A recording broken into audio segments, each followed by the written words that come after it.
Hi යමුද මාත් එක්ක hair ටින්සල් එකක් කරගන්න. ඉතින් මගේ ළඟ තියෙන කලර් එක නම් ඔන්න ඕක.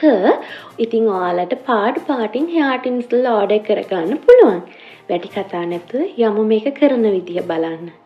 අපේ එක්ස්ටෙන්ෂන් එකෙන් කොටසක් අරගෙන මෙන්න මේ විදියට ගැටයක් තමයි දාගන්න තියෙන්නේ. මම මේ පෙන්නන විදියට ඇඟිලි දෙකට පටලවලා රවුමක් කරකවලා ගැටේ දාගන්න තමයි තියෙන්නේ. පළවෙනි පාර කරද්දී නම් මේක චුට්ටක් අමාරුයි. හැබැයි දෙවෙනි පාර කරද්දී නම් මේක ඔයාට හරි ලේසි වැඩක් කියලා හිතේ.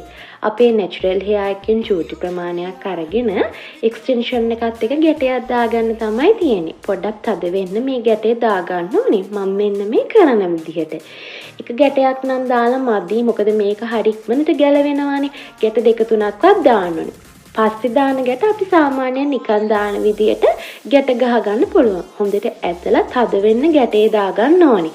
කොණ්ඩෙට රිදෙන්නේවත් කොණ්ඩේ කැඩෙන්නේවත් නැහැ. බය වෙන්න එපා. ඉතින් මෙන්න මේ විදිහට කිසිම පිළිවෙලක් කියලා දෙයක් නැහැ.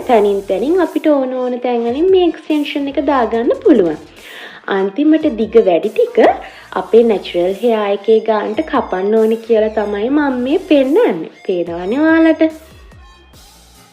ලස්සනට තියනවා නේද? හරිම ලස්සනයි ඇත්තටම මේක දැම්මම. මේක දාලා ඔයාලට කොණ්ඩේ වොෂ් කරන්න, කොණ්ඩේ බ්ලෝ ඩ්‍රයි කරන්න, අයන් කරන්න උනත් පුළුවන්.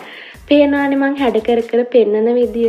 ඇත්තටම කොණ්ඩේට පුදුම ලස්සනක් එන්නේ මේ හෙයාර් ටින්සල් දැම්මහම. පේනවා නේද ඔයාලට? මං ඔය හැඩ කර පෙන්නන්නේ ඒක තමයි.